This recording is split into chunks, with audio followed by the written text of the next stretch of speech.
El presidente Donald Trump estaría preparando una orden ejecutiva para impedir la entrada de migrantes indocumentados por la frontera sur, incluyendo solicitantes de asilo. Carolina Valladares, periodista en ET24 en Washington, tiene la información. Adelante.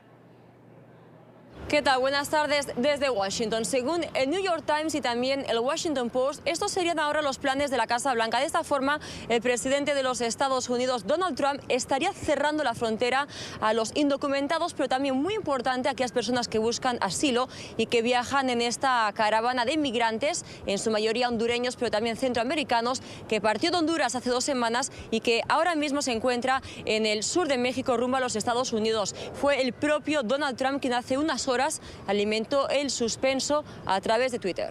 Los Estados Unidos han estado gastando miles de millones de dólares al año en inmigración ilegal. Esto no va a continuar. Los demócratas deben darnos los votos para aprobar leyes fuertes, pero justas. Si no, nos veremos obligados a jugar una mano mucho más dura. Para ello, el presidente Trump se valdría de sus poderes especiales para firmar una orden ejecutiva parecida a la que ya firmó, recordemos, a principios de 2017, con el llamado, de hecho, veto migratorio, como así se calificó, y que consistía en aquel entonces en, de alguna forma, vetar el acceso a los Estados Unidos a los ciudadanos de 8 países de mayoría musulmana.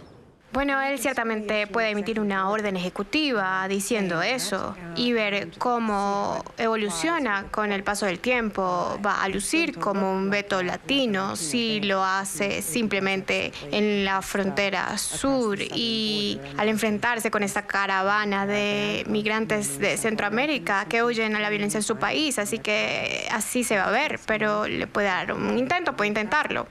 Esta intención del gobierno se suma al ya anunciado plan del Ejecutivo de enviar el ejército a la frontera, así como recursos militares. Y también se suma al compromiso del Departamento de Defensa y del Homeland Security de detener el avance de esta caravana de inmigrantes.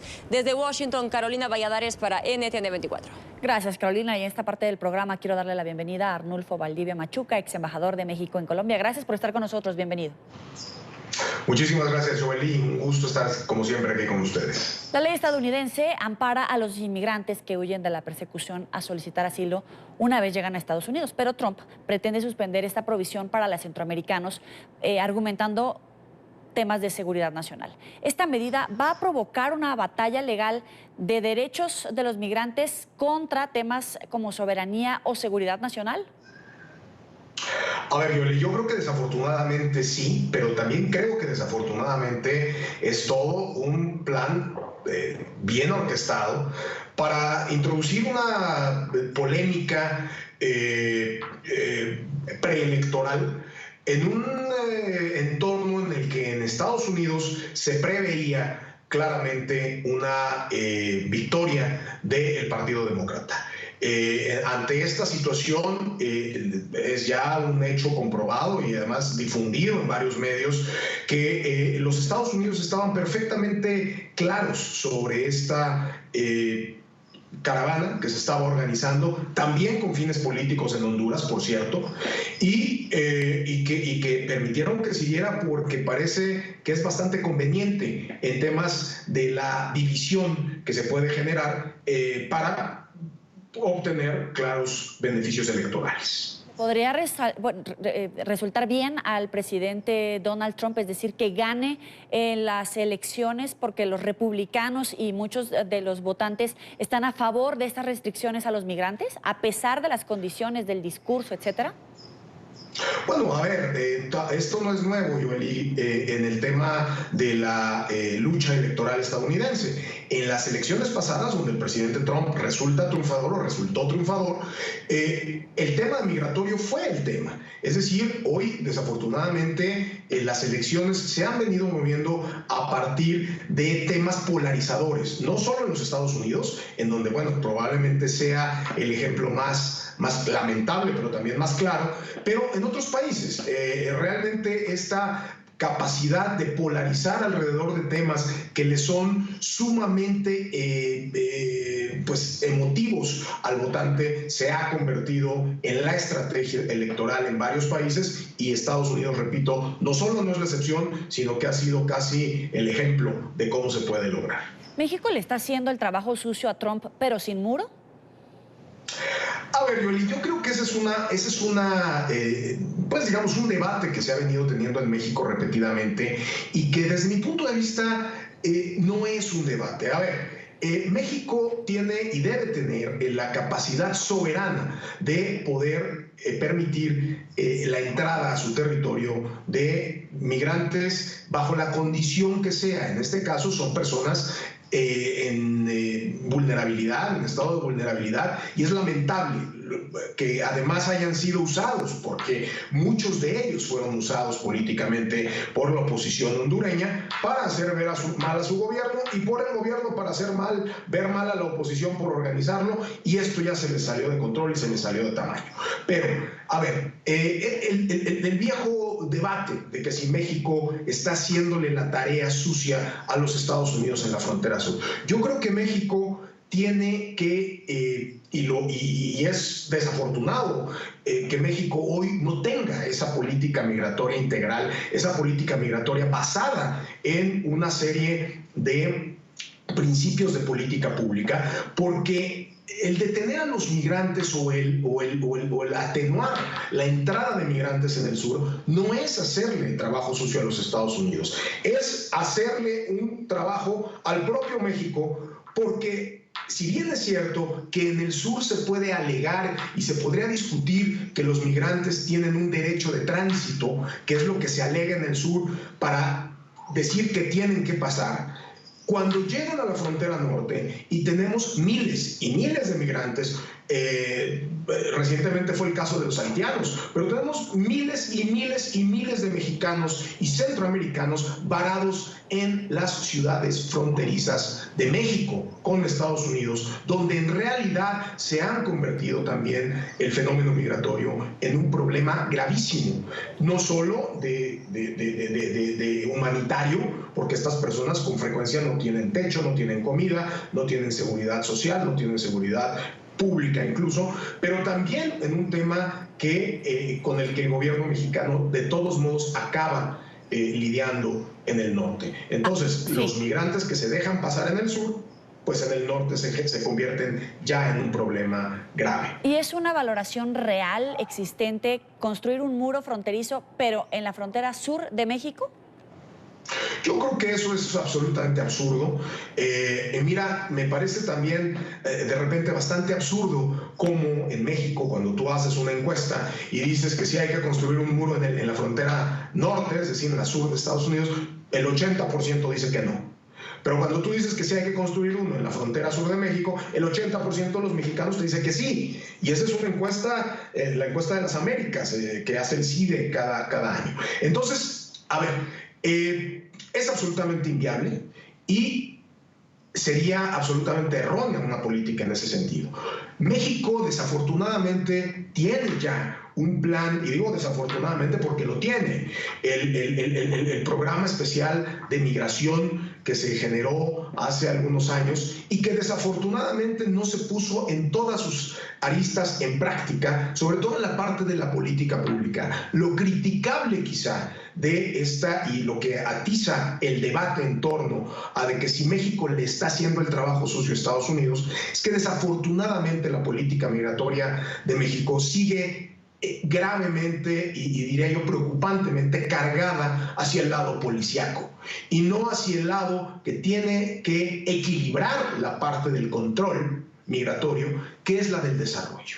Hoy el presidente Peña Nieto, lo estaba leyendo hace unos minutos, anunció un nuevo programa, Esta es tu casa, que tiene que ver con darles algunos servicios básicos a los migrantes que están en esta caravana a cambio de que ellos acepten de algún modo documentarse, legalizar su estancia en el país. Esto es algo que se tiene que hacer y yo espero que el nuevo gobierno de México entienda que esto es algo que se tiene que hacer a gran escala y a nivel regional. La aproximación exclusivamente policíaca y controladora no funciona. Y ya lo vimos, ahí está. Porque incluso si existe, rompen las barreras 7,000 personas y se cruzan igual.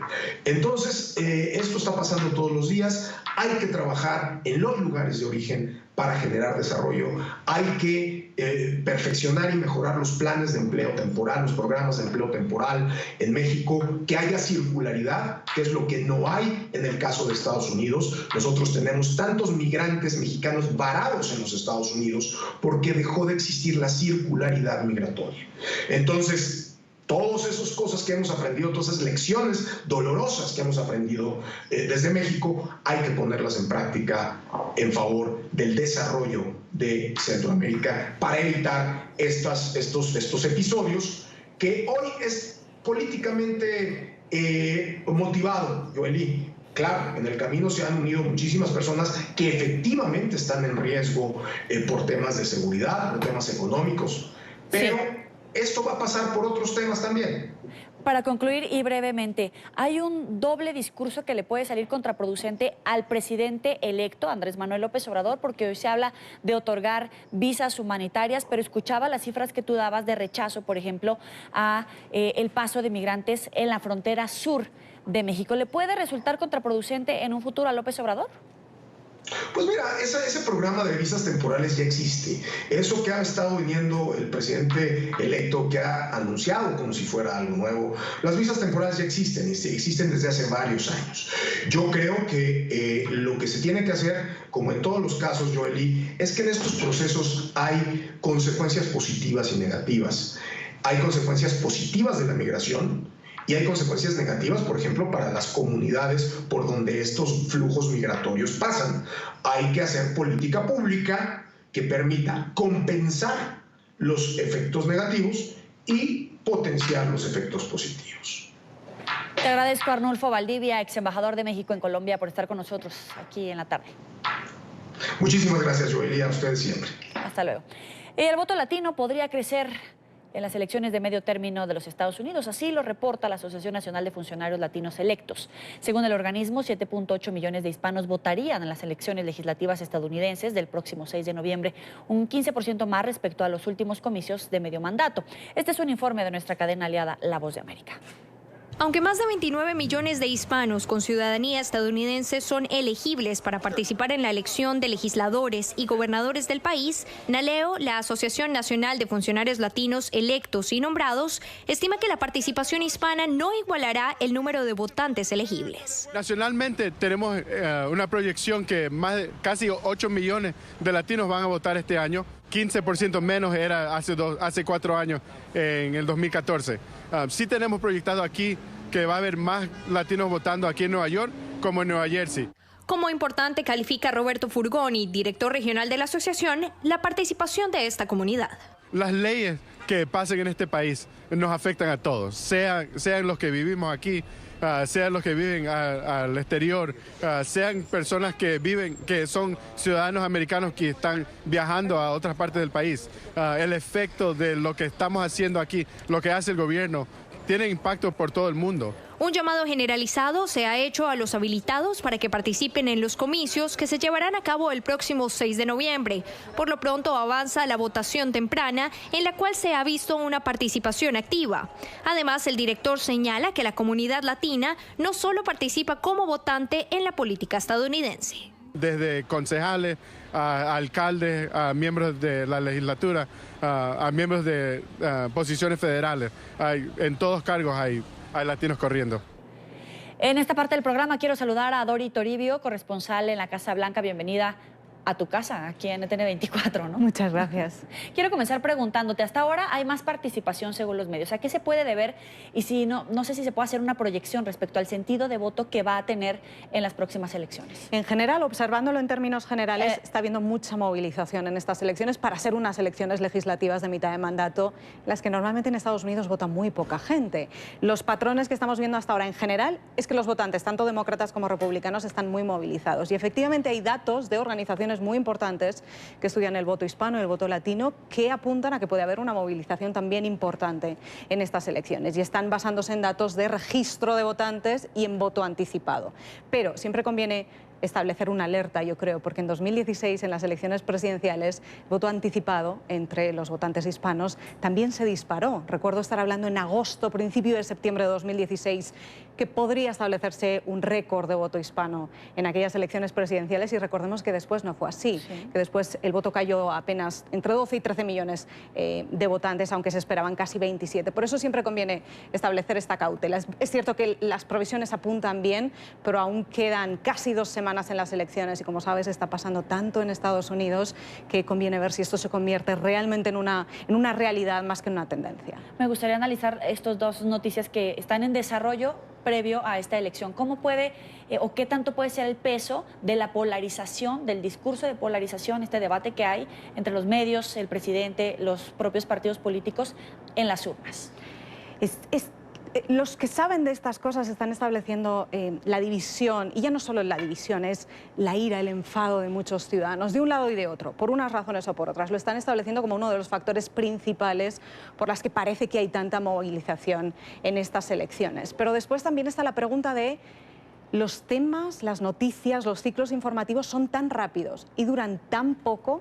¿Esto va a seguir así hasta las elecciones del 6 de noviembre? Hace 2 semanas hablábamos del juez Kavanaugh. Esa noticia ya desapareció. Claro. Se dijo que aquello movilizaría a los estadounidenses a las urnas. Quizás sí, no lo sabremos hasta el 7 de noviembre. Ahora parece que efectivamente estos dos asuntos, lo que está pasando estos días en Estados Unidos, esos paquetes bomba y también esa caravana de inmigrantes, están siendo factores de movilización de un lado y de otro, demócratas y republicanos, en las elecciones. Pero yo siempre me planteo ese interrogante. ¿Esto va a seguir así hasta el 6 de noviembre o mañana saltará otra noticia de última hora que volverá a cambiar las cosas y a darle la vuelta a todo? Justamente hacia allá iba. El tema de la caravana migrante es también una noticia que va a la par, y me gustaría analizar el tema migratorio, porque Donald Trump también está hablando de una orden ejecutiva, del envío de tropas a la frontera sur. En términos electorales, ¿cómo puede afectar el voto hispano en medio de estas noticias? Hay gente que tiene la teoría que todas estas declaraciones de intenciones, llamémoslo así, de una orden ejecutiva del presidente Trump, por ejemplo, de desplegar más militares en la frontera, que estas decisiones solo tienen un objetivo electoral, porque más allá de eso, el Congreso no está en Washington, están ya de receso, están dedicados a las elecciones, y habría que ver qué margen legal tiene el presidente de Estados Unidos realmente para hacer estas cosas. Habría que ver si puede lanzar un veto migratorio como este, pero de nuevo sería paralizado por muchos juzgados federales de Estados Unidos en base a constitucionalidad, por ejemplo. Habría que ver, pero cuando anuncia su decisión, esa decisión ya está en titulares, en medios, ya la reciben los votantes y tiene obviamente un efecto electoral. Por un lado anima a los suyos, da esa fuerza a los suyos, a sus seguidores, a muchos republicanos que creen que eso es lo que hay que hacer, que consideran esta caravana de inmigrantes una invasión, y después está el efecto contrario. Muchos demócratas o muchos votantes independientes que creen que no, que creen que Estados Unidos tiene esta obligación de recibir en asilo a aquellos ciudadanos de otros países que lo necesiten. Y es interesante pensar esto cómo va a afectar en el voto hispano. Existen teorías en los dos lados. Hay gente que cree que las prioridades no van a ser esta, que la prioridad migratoria no va a ser un factor de voto porque no son elecciones presidenciales, son elecciones legislativas, y que dentro de la comunidad hispana y del voto latino hay otras prioridades, por ejemplo, económicas o de desempleo, como punto número uno de preocupación. Y hay quienes creen que no, que todo lo contrario, que precisamente por todo lo que está pasando, por cómo este presidente ha atacado a los inmigrantes desde el principio, como hace solo 2 meses estábamos hablando de todos aquellos niños inmigrantes separados de sus padres en la frontera de Estados Unidos, asunto que todavía sigue ahí, todavía sigue preocupando en la frontera, y ahora de repente también esta caravana a tan pocos días de las elecciones, que quizá lo que pueda hacer es movilizar el voto. Quien se esté pensando en este momento si registrarse o no, en este contexto, ahora que es fundamental ese registro de voto, que no siempre es uno de los problemas fundamentales del voto hispano, tienen intención de votar, pero no siempre se registran y lo convierten en realidad, sí puede ser un factor decisivo. Ahora, ¿la caravana puede pasar a segundo término frente al acto de terrorismo doméstico, de estos sobres perpetrado justamente por un fanático de Trump?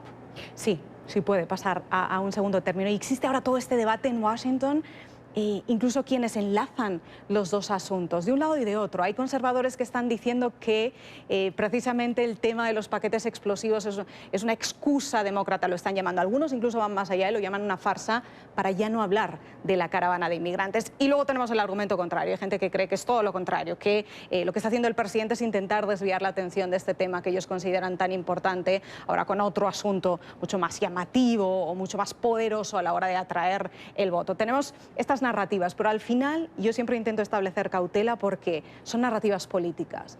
Ahora hay que tener mucho cuidado porque obviamente las dos partes lo que están intentando es ganar votos y hay que ir al fondo de los asuntos. Hay que valorar cómo importante es la caravana, cuáles son los grandes riesgos, cuánto tiempo queda para que lleguen a Estados Unidos, cuál es la realidad legal de la respuesta que puede dar Estados Unidos y lo mismo en cuanto a esta cadena de atentados terroristas domésticos. ¿Cuál es el fondo de la cuestión? ¿Quién ha sido? ¿Por qué? ¿Cuáles son los motivos? Las narrativas políticas van a intentar lo que intentan siempre, que es ganar votos para uno de sus partidos, para uno de sus lados y conservar el poder que tienen ahora en cada uno de los lados. Pero por eso es muy importante ir al fondo del asunto en los dos casos. ¿Hay independencia en las instituciones de Estados Unidos para tratar el tema de estas amenazas a través de los sobres para decir quién fue, si tiene alguna vinculación con algún partido, demócratas o republicanos, con el propio presidente, etcétera? Yo quiero creer que sí, el FBI y el Departamento de Justicia. Hoy precisamente esa era una de las preguntas insistentes de los periodistas al fiscal general, a Jeff Sessions, y al director del FBI, a Chris Wray, que han comparecido ambos e insistían precisamente en este punto en que no se saben las motivaciones. Existen ciertos indicios sobre el perfil del individuo, el sospechoso principal, pero de momento no pueden hablar de las motivaciones y que más adelante las contarán porque eso significa que él sí debe haber dado una declaración de intenciones, haberlo dejado quizás por escrito, haberlo confesado al FBI en la detención. Yo quiero pensar que todo esto son argumentos legales, policiales y judiciales independientes y que la verdad saldrá a la luz. Ahora, un hecho que llamó mucho la atención es la transmisión cuando detienen a esta persona y toman la camioneta, la cubren porque tenía los stickers de Trump, la fotografía, por ejemplo, de Hillary Clinton, con un círculo, como colocándola en blanco. ¿Qué significa el hecho de cubrirlo? Puede ser un procedimiento, pero más allá, ¿qué nos dice este mensaje?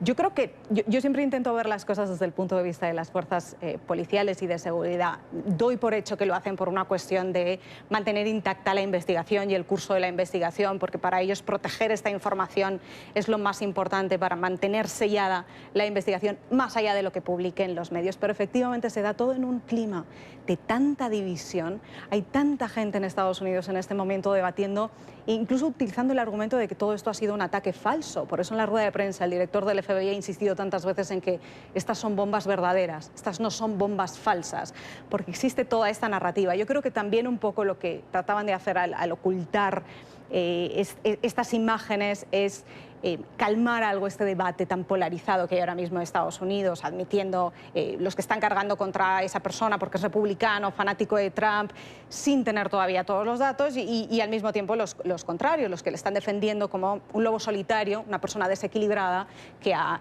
cometido esta ilegalidad y lo que podemos llamar un atentado terrorista, un intento de atentado terrorista en Estados Unidos. ¿Y cómo se siente alguien que vive en Estados Unidos? Te lo pregunto a tono personal porque estás en medio de todas estas noticias y te puede cruzar por la mente, ¿será de verdad un mensaje, un sobre real con una amenaza real? O nada más es el susto, ¿no? El acto terrorista de asustar sin que te vaya a costar la vida o que vaya a provocarte algún daño. ¿Cómo se siente vivir en Estados Unidos? Yo creo que la respuesta policial desde el primer momento, la respuesta del FBI, ya daba muchas indicaciones de que esta era una amenaza real. En el momento en el que se evacúa esa parte norte de Manhattan donde está la sede de CNN, justo delante de Central Park, una parte muy complicada en cuanto a tráfico. Yo creo que eso ya daba una pista de que era un tema muy serio y muy importante y que al menos las autoridades lo estaban tratando como una amenaza real. En cuanto a cómo se vive con mucha tensión. Hay gente que tiene miedo, preocupación, porque existe esta frase que se repite en Washington mucho últimamente y es: al final va a acabar pasando algo mucho peor. Estamos viendo pasos de violencia que pasa de la retórica al mundo real consecutivos desde hace 1 año y medio, desde el tiroteo contra el congresista republicano Scalise, amenazas de muerte a medios como el Boston Globe, la redacción de Fox, de un lado y de otro. Estamos viendo esto consecutivamente y yo creo que esto tiene preocupada a mucha gente, obviamente a muchos periodistas y a muchos políticos, pero también a los ciudadanos, porque la sensación es de que va en aumento y la pregunta es: ¿y hasta dónde va a llegar todo esto? Claro. Es Dori Toribio, corresponsal en la Casa Blanca. Gracias por estar con nosotros. Muchas gracias. Avanzamos con más información. Vamos primero a una pausa. Al regreso, el expresidente español José Luis Rodríguez Zapatero asegura que el diálogo en Venezuela no ha sido posible gracias a sectores radicales de la oposición. Gracias por seguir con nosotros. La diáspora venezolana no se detiene. Los terminales de Caracas continúan abarrotados de venezolanos que buscan huir del régimen de Maduro con el propósito de buscar un mejor futuro. Madres con niños en brazos, ancianos y jóvenes que en medio de la desesperación prefieren abandonar sus casas y arriesgarse. Para ellos vivir en la miseria no es una opción. Oliver Fernández tiene la información. Esta escena no pertenece a una película de Hollywood. Son venezolanos en terminales terrestres despidiéndose de sus familiares.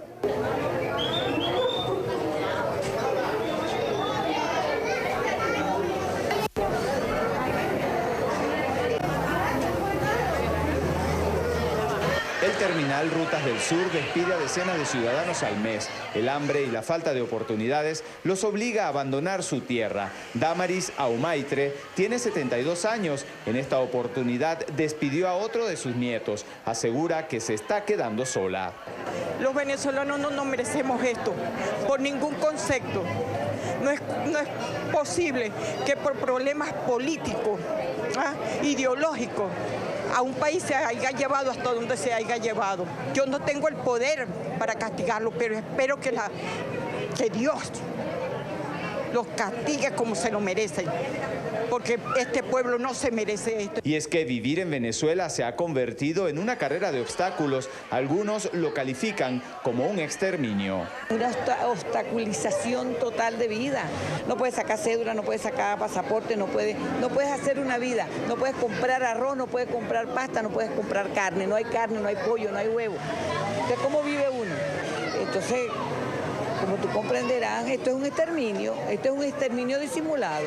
Joana Vivar despidió a toda su familia directa. Señala que no aguanta más. La situación no le permite alimentar a sus hijos. Gracias al legado que nos dejó el muerto porque no tiene nombre. Gracias a ellos, a los del gobierno. Yo no quiero estar aquí. Mis hijos pasan demasiado trabajo. Nosotros aquí en un supermercado ya no conseguimos leche, ya no nos alimentamos como nos alimentábamos antes. La madre de Joana tiene una grave enfermedad. No está dispuesta a morir de mengua. Con su nieto en brazos, emprende la travesía hacia Ecuador. ¿Qué remedio hay aquí? Mira cómo estoy yo. No tengo medicina. ¿Qué quiere, que el presidente me muera yo aquí? No, yo no estoy de acuerdo, señores. Yo no estoy de acuerdo. Este niño lo tengo enfermo, no tengo leche. La revisa el niño, puro trapo aquí. Pañales no tengo. ¿Cómo hago yo aquí? ¿Cómo hago? El presidente está gordo. Está gordo, buena alimentación. ¿Qué comemos aquí, señor? El niño lo tengo flaco, este niño lo tengo enfermo. Unas 600 personas abandonan mensualmente el país por este terminal denominado Rutas del Sur. Autobuses que salen hacia Ecuador y Perú. En la información que manejamos desde Caracas, continúen con más de la tarde de NTN 24. El gobierno colombiano instaló la primera mesa migratoria para atender a los exiliados venezolanos. La Cancillería informó que la sede ubicada en Bucaramanga, Santander, tendrá como prioridad resolver temas de salud, inclusión laboral, protección de menores y seguridad. En los próximos días se van a abrir nuevos centros de este tipo en otras 5 regiones del país. Y esta mañana en Madrid, el expresidente del gobierno español, José Luis Rodríguez Zapatero, defendió su rol de mediador en Venezuela. Según él, sectores radicales de la oposición venezolana son los que no han querido emprender un diálogo. También desde la capital española, el expresidente colombiano, Ernesto Samper, expresó su preocupación ante las tensas relaciones que hay en este momento entre Colombia y Venezuela. Nuestro periodista Marcelo Moncayo con la información. Hola, ¿qué tal? Saludos para todos ustedes en la tarde, amigos televidentes de esta mañana aquí en Casa América. Los expresidentes de Colombia, Ernesto Samper, y de España, José Luis Rodríguez Zapatero, hablaron sobre Venezuela. Samper aseguró que le preocupan los tambores de guerra que estarían sonando entre Colombia y Venezuela, mientras que Rodríguez Zapatero defendió su rol como mediador en Caracas. Desde Casa de América en Madrid, el expresidente del gobierno español, José Luis Rodríguez Zapatero, defendió su rol como mediador en Venezuela. Aseguró que quien no ha cumplido con las condiciones del diálogo son sectores radicales de la oposición venezolana. Para Rodríguez Zapatero, la única salida a la crisis es el diálogo sin sanciones ni arrinconamientos. ¿El gobierno de Venezuela el que no cumple con las condiciones? Pues mire, resulta que yo soy el testigo de eso, el único, que estuve en Dominicana. Y las condiciones del diálogo que fueron redactadas por mí fueron rechazadas a última hora por un líder de la oposición que obviamente hizo difícil. O sea, soy el único que lo sabe. el único que lo conoce, el único que lo tiene en los documentos. Entonces, no admitiré jamás faltar a la verdad. Una parte de la oposición, que podríamos llamar más radical, no quiso asumir ir a un proceso electoral en Venezuela. Por cierto, un proceso electoral que si la mayoría de la oposición venezolana no hubiera participado, yo creo que hubieran ganado. Esta es mi opinión. Rodríguez Zapatero aseguró además que lleva más de 3 años haciendo ingentes esfuerzos para evitar que la situación en Venezuela escale a otros niveles. Yo sé que soy un testigo incómodo en el caso de Venezuela, pero resulta que lo soy. Y resulta que lo he hecho y que lo soy después de hacer un esfuerzo ingente, durante más de 3 años, para que allí no estalle un conflicto, para que allí salgan presos de la cárcel, a lo que me he dedicado de una manera muy directa y facilitando la liberación de muchas personas, o a evitar, como fue en junio del 2016 y julio de 2016, que hubiera allí un auténtico conflicto civil cuando hubo grandes movilizaciones. De su parte, el expresidente colombiano Ernesto Samper, quien estuvo con Rodríguez Zapatero en Casa de América, expresó su preocupación por los sonidos de guerra que estarían sonando entre Colombia y Venezuela. Yo creo en la buena fe del presidente Duque. Él ha dicho que no es belicista, pero no es suficiente. Creo que tenemos que desarmar los espíritus, aún en los momentos más difíciles de la relación entre Colombia y Venezuela. Televidentes de la tarde, además, José Luis Rodríguez Zapatero aseguró que le entristece el éxodo venezolano. Este es el informe para la tarde. Marcelo Moncayo, NTN 24, Madrid. Para analizar este tema, saludamos a Víctor Maldonado, analista político y profesor de la Universidad Católica Andrés Bello en Venezuela. Gracias por estar con nosotros. Bienvenido. Muchísimas gracias, Joelín, por la oportunidad de estar contigo.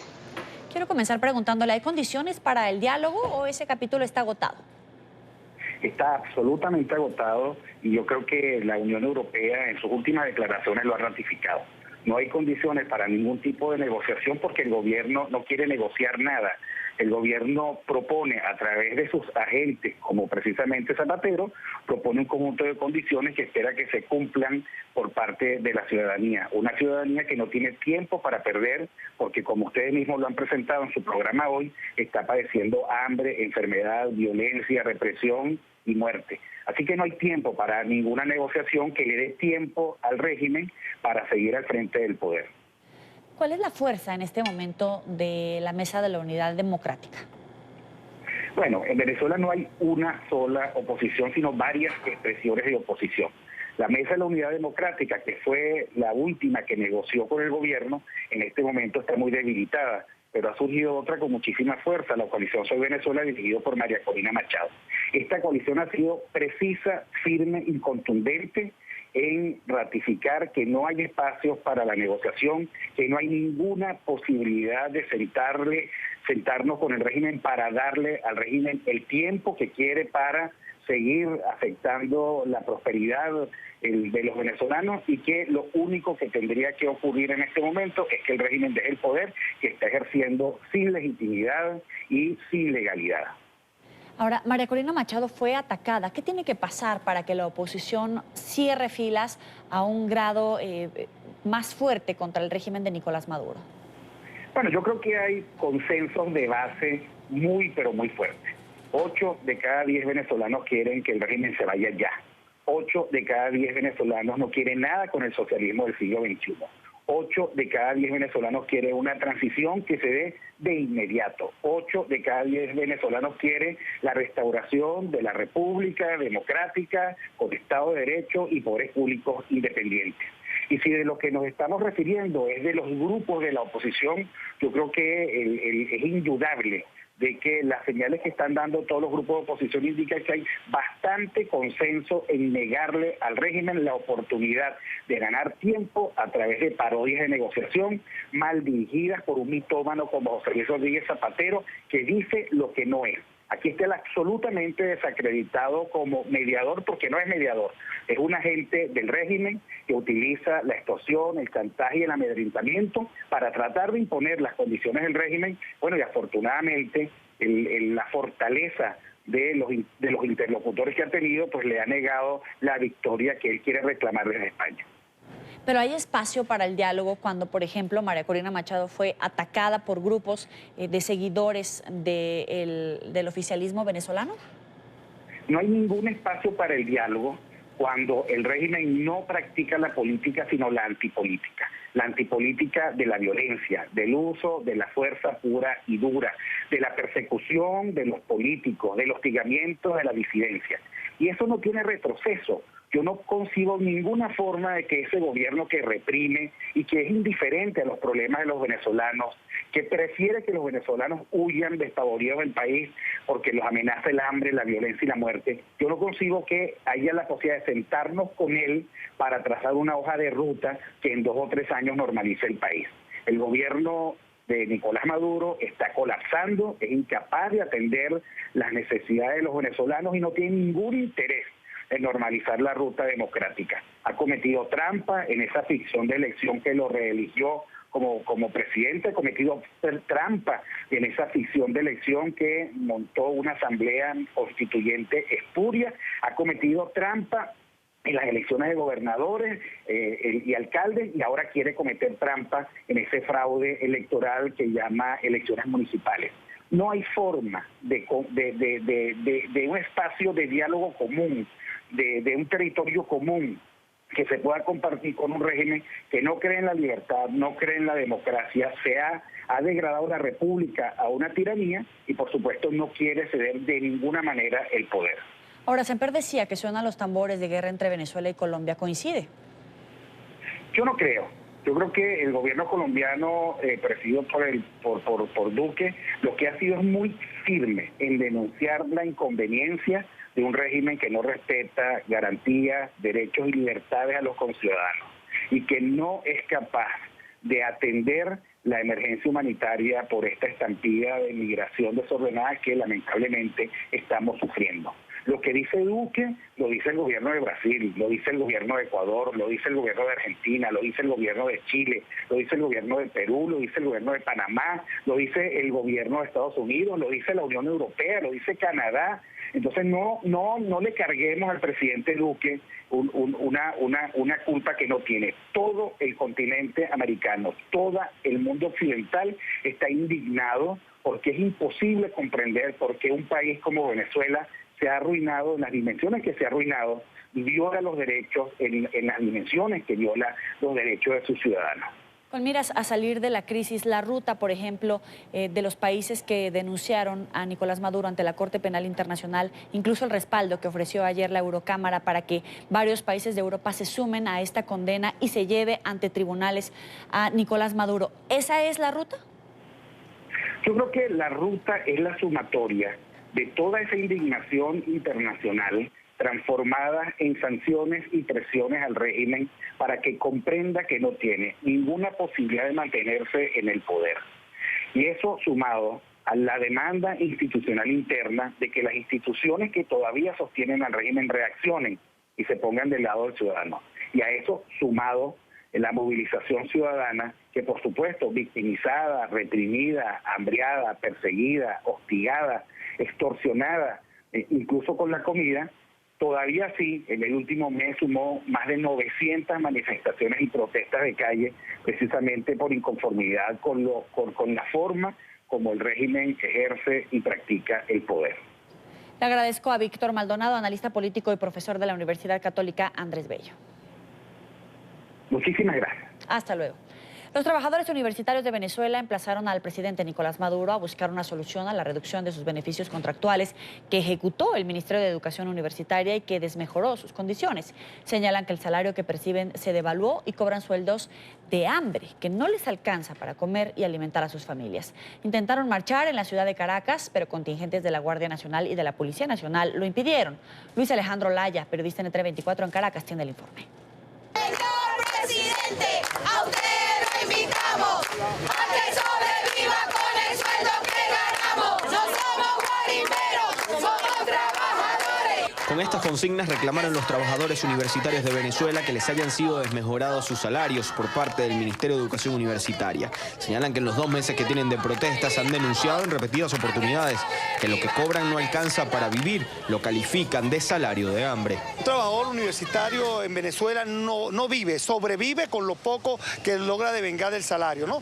Nosotros tenemos aquí, nosotros anteriormente decíamos cuando el salario era en bolívares fuerte, pues que lamentablemente pues no alcanzaba para comprar un cartón de huevos, ¿no? En estos momentos pues vivimos la misma situación, podemos comprar un cartón de huevos pero no podemos comprar lo demás. Eso es lo que está sucediendo ahorita con los trabajadores universitarios y con todos los trabajadores de este país. Ellos intentaron marchar hacia Plaza Venezuela y posteriormente al Ministerio de Educación Universitaria en forma de reclamo, pero la Guardia Nacional Bolivariana y la Policía Nacional lo impidieron. Al asegurar que hacía falta, les fuera otorgado un permiso por parte de la Alcaldía de Caracas y porque debían evitar que tomaran la autopista.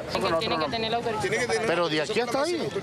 Sí, eso fue. Pero si ustedes ponen para que la gente no se desvíe hacia la autopista o la tranca de vía, ¿qué es lo que esas son las instrucciones que deben de tener para que puedan... Pero entonces esto es como un secuestro, porque imagínese usted. Usted me permite llegar hasta aquí. Nosotros le estamos diciendo, vea, para que usted tome sus medidas en función de la autopista, la cuestión, nosotros vamos para Plaza Venezuela, una plaza pública. Denunciaron que esta protesta que han llevado a cabo en los últimos meses está basada en un instructivo que ejecutó el ministerio, el cual les redujo fuertemente sus beneficios laborales. Uno de los ejemplos es la escala salarial, la cual fue reducida de un 7% de separación entre los escalafones hacia apenas un 2%, lo que no alcanza, según ellos, para mantener a sus familias. Nosotros tenemos un tabulador que arranca en el obrero 1 con 7% en interescala. Ellos lo bajaron a 2 arbitrariamente. Nosotros tenemos un conjunto de primas que conforman el salario mínimo, ellos las eliminaron. Otras primas que son parte del salario están ajustadas a los cargos de profesores, etcétera. Ellos lo pusieron a la unidad tributaria, pero a la que está derogada a 0,030, es decir, para minimizar el impacto salarial. Nosotros arrancamos, el salario mínimo nuestro es equivalente a 4.75 salario mínimo, y ellos dicen que no reconocen eso. Esas son las razones que nos tienen en esta pelea, esas son las razones por las cuales nosotros estamos en la calle y por las cuales estamos dispuestos a ir a la paralización indefinida si fuera necesario. Los trabajadores indicaron que de no recibir respuesta, la próxima semana se irán a paro los días lunes, miércoles y viernes y se mantendrán en la calle para hacer presión, para que sean respetados sus contratos colectivos y todos sus derechos laborales. Desde Caracas, Venezuela, para NTN 24, Luis Alejandro Laya. Vamos a una pausa en la tarde y volvemos con más. Avanzamos con más temas en la tarde, en el segundo día de la consulta sobre el aeropuerto de Ciudad de México, convocada por el presidente electo del país, Andrés Manuel López Obrador. Las críticas por la mala organización y la posibilidad de fraude se han generalizado. El próximo mandatario ha respondido que él es un demócrata y no hace trampas. Carlos del Valle, periodista en Entre 24 en Ciudad de México, con la información. Hola, buenas tardes. Te saludo con gusto desde la Ciudad de México. Pues corre ya el segundo día de la consulta que ha hecho el gobierno entrante para saber el destino que tendrá el nuevo aeropuerto internacional en México. Las opciones son muy variadas, desde continuar con una inversión de casi 30,000 millones de pesos que se ha hecho ya y que está ya en proceso en el lago de Texcoco, o utilizar una pista militar para que se combine con el actual aeropuerto. Esto que pareciera un tema meramente técnico, un tema que tiene que ver más con la infraestructura del país, se ha vuelto un tema crucial y un tema que tiene que ver sobre todo con cómo gobernará el próximo gobierno. En este segundo día, lo que ha habido ya en todos los medios de comunicación y que es un sentir social es que la consulta ha sido un desorden. Se ha podido comprobar que más de un voto pueden ser sufragados por una misma persona, que no hay controles y que bueno, realmente la consulta no cumple con los requisitos para que a partir de ahí se tomen decisiones. Y esto es importante porque Andrés Manuel López Obrador ha dicho que los resultados de esta encuesta serán vinculantes, es decir, serán obligatorios. Está en juego no solamente el destino del aeropuerto de la Ciudad de México, está fundamentalmente en juego la forma en que se gobierna y se va a gobernar los próximos años en este país. Hay expertos que ya le advierten al próximo presidente de México que no es con encuestas como se debe gobernar un país como México. No parece más que están buscando la popularidad de quien pregunta, más que el conocimiento de quien responde. Eso parece, es un teatro. Que no nos tomen el pelo, hombre. Las encuestas no sirven para gobernar, sirven para justificar. Y claro, por supuesto, también Andrés Manuel López Obrador hace una muy importante defensa de lo que es esta nueva forma también de afrontar el ejercicio del poder en México. Y él también defiende su consulta frente a las voces críticas. Ahora gritan como pregoneros, ¿no? No les gusta la consulta, que es una trampa, que se borra la tinta, que se puede votar 1, 2, 3, 4 veces. ¿Qué les contesto? Que nosotros no somos corruptos, nunca hemos hecho un fraude electoral, tenemos autoridad moral. Pueden haber errores porque no se están gastando miles de millones de pesos. No voy a decir quién gasta tanto cuando hace una elección, y al final no son confiables. Esto es un proceso ciudadano, democrático, limpio, ¿sí? Un proceso democrático creíble. Nadie se atreve a alterar, ¿sí? El resultado de la consulta, nadie lo va a hacer. Nosotros garantizamos eso. Será el próximo domingo, cerca de las 6 de la tarde, que se dé a conocer el resultado. Un resultado que, como les decía, no solamente tiene que ver con la obra de infraestructura más importante para los próximos años en México, sino que marcará la forma de gobernar los próximos años en México. De esto, por supuesto, estaremos pendientes. La información que tenemos esta tarde, regresamos al estudio. Gracias, buena tarde para ti. Para hablar de este tema nos acompaña Diana Nava, autora del estudio sobre los contratos del nuevo aeropuerto de la organización México Evalúa. Gracias por estar con nosotros, bienvenida. Hola, ¿qué tal? Muchas gracias. Como escuchábamos, hay muchos cuestionamientos. ¿Es una simulación? Pues mira, nosotros desde México Evalúa nos dedicamos a analizar las contrataciones de obra pública y a partir de ahí es que tenemos un conocimiento del proyecto, de cómo es que se ha invertido y tenemos algunos indicadores. Un aspecto muy importante de este proyecto en este momento es si va a continuar o no. Y el presidente electo ha dicho públicamente que su decisión va a estar respaldada en lo que diga el pueblo, en una consulta que inició con su equipo y de esta manera la ha formalizado y la ha llevado a cabo. Hay razones muy legítimas para cuestionar la forma de decidir y también la forma en que se está llevando a cabo la consulta. Como hemos visto, no han sido claros los criterios para elegir las casillas, tampoco en dónde están ubicadas, la pregunta. Todo ha sido una decisión unilateral del equipo del gobierno de transición, sin que haya pasado por algún control, como sí pasa en el caso de la consulta popular que está regulado en la Constitución, por ejemplo, que pasa por el control de la Suprema Corte de Justicia de la Nación, que analiza la pregunta y verifica, por ejemplo, que no se vaya a preguntar algo que pueda ser inconstitucional. En este caso estamos en un acto totalmente unilateral, en donde se nos pide de alguna forma confianza en la forma en la que se está llevando a cabo, pero no tenemos ninguna certeza de lo que vaya a pasar. Y aquí lo que me gustaría puntualizar es que forma es fondo y hay que cuidar la forma para que al final el fondo de esto nos pueda ayudar a tomar la decisión. Tan cuestionada ha sido la consulta que va a ser muy difícil que el presidente electo pueda decir el pueblo decidió esto. Ha sido cuestionado con justa razón la representatividad de la encuesta, entonces no sabemos si el resultado que arroja realmente va a ser la opinión mayoritaria y lo que el pueblo o lo que se ha denominado limitado como el pueblo es lo que realmente consideraría acerca del pueblo. Entonces, la forma en la que se está llevando a cabo ha puesto en cuestionamiento el proceso de tal forma que el resultado también no es cuestionado.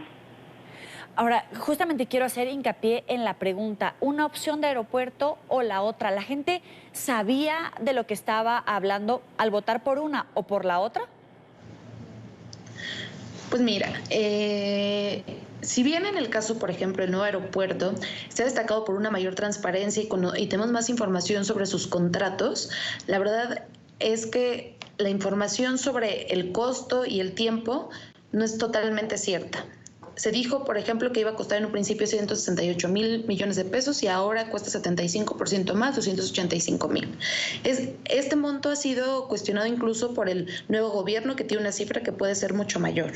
También el tiempo para construirlo supone que va a estar listo en 2018, pero finalmente tiene incluso también un 70% de atraso, en donde no tenemos tampoco certeza sobre cuál va a ser el plazo final.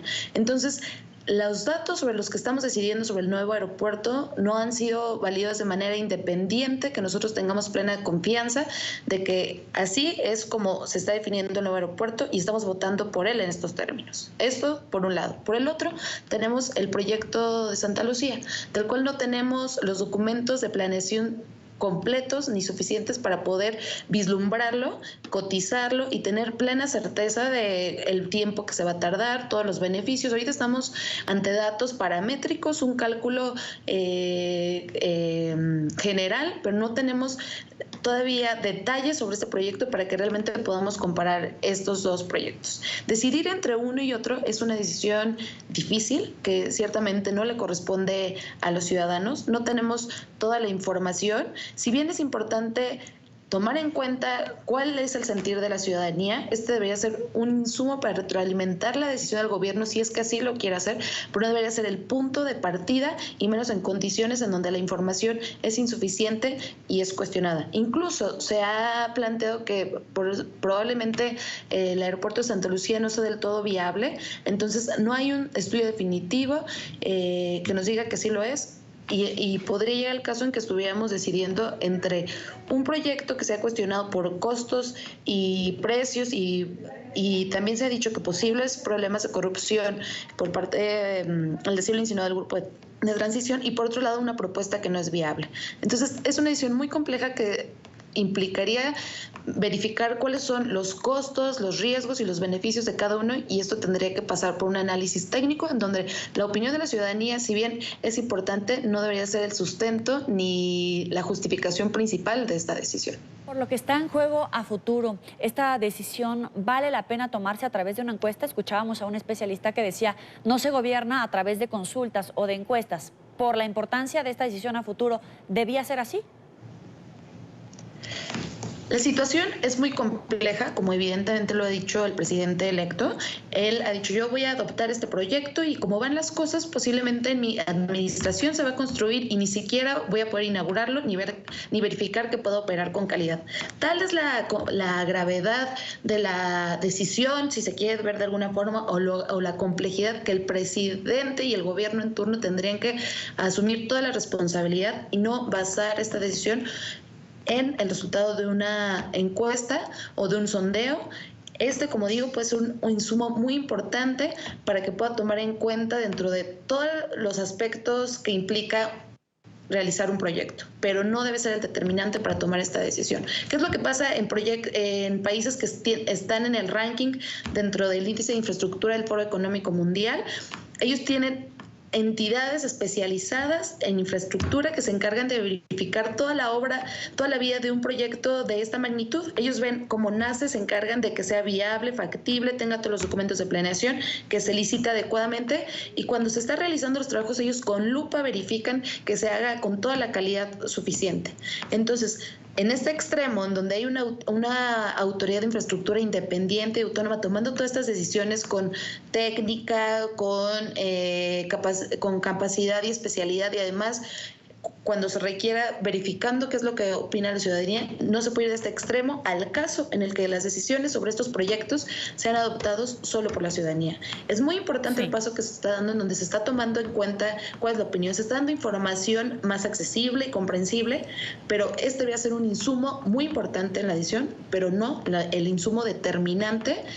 Y de ahí que se vuelva el resultado. Es Diana Nava, autora del estudio sobre los contratos del nuevo aeropuerto de la organización México Evalúa. Gracias por estar con nosotros aquí en la tarde. Gracias, hasta luego. Hasta luego. Para hablar de delitos informáticos, el presidente Sebastián Piñera firmó un proyecto de ley para atacar delitos informáticos. El mandatario anunció un instructivo presidencial de ciberseguridad para el Estado. El proyecto tipifica delitos como la perturbación, la interceptación o intervención ilícita de sistemas informáticos, el abuso de dispositivos, la falsificación y el fraude informático. René Arriagada, desde Santiago de Chile, con la información. Adelante. ¿Cómo están, televidentes del programa La Tarde de NTN 24? Se trata, en primer término, de un instructivo que se anunció por parte del Estado para combatir los ataques ahí en cuanto a la ciberseguridad que debe establecerse. Pero además de eso se habla de un nuevo proyecto de ley contra los delitos informáticos, es lo que anunció el presidente entonces en una firma que todavía es un proyecto muy inicial, tiene que pasar al Congreso y ahí comenzar recién su discusión, pero que a criterio de él era necesario y que debe entonces refrescar la actual legislación que está vigente desde el año 1993, una época en que Chile recién estaba comenzando la era de la Internet y donde hay delitos tipificados, pero no la totalidad de los delitos que en la actualidad se pueden cometer en el ámbito informático. Vamos a escuchar parte de lo que dijo el presidente Sebastián Piñera cuando presenta este proyecto de ley. Ya hemos perdido demasiado tiempo, llegó el tiempo de recuperar el tiempo perdido y ponernos a la cabeza de esta revolución que sin duda va a cambiar y tenemos que preocuparnos que sea para mejor la calidad de nuestras vidas. Dentro de los delitos que contempla este proyecto de ley, por ejemplo, se encontraría el abuso de datos obtenidos de manera ilícita, es decir, a través de correo electrónico, a través de WhatsApp, por ejemplo, y también el daño informático, que es decir, cuando se ingresa a algún sitio y se puede perder información privilegiada, entre otros delitos. Dentro de esta lista se encuentra el fraude informático, que es el que tendría una pena más alta, podría llegar a una pena de 5 años. Sin embargo, como anticipábamos, hay también académicos que tienen una visión un tanto más crítica, que dicen que todavía no es una renovación total de la actual legislación y que falta un poco para llegar a eso. Vamos a escuchar lo que nos dijo justamente el académico Carlos Royce. Por las declaraciones públicas que se han hecho, se nos ha dicho que consiste en una actualización al convenio de Budapest. Ahora, eso es un punto en el que el Congreso debería ponerse mucha atención, porque el convenio de Budapest es de hace 16 años atrás, es del año 2001, y también ha pasado muchas cosas desde esa época hasta este momento. Nos dicen que el fraude informático es el que engaña a otro, es decir, es básicamente la misma figura que actualmente existe en el Código Penal. Ese es un tema particularmente crítico que va a tener que revisarse en el Congreso. Opiniones diversas respecto a un proyecto de ley que todavía no se conoce del todo y que cuando ingrese al Congreso seguramente va a ser revisado también por los parlamentarios. El gobierno defiende su posición diciendo que es un puntapié inicial para poder comenzar a refrescar la normativa que ya se encuentra vigente. Adelante, allá ustedes con más en el programa La Tarde de NTN 24. Última pausa en la tarde y volvemos con ustedes.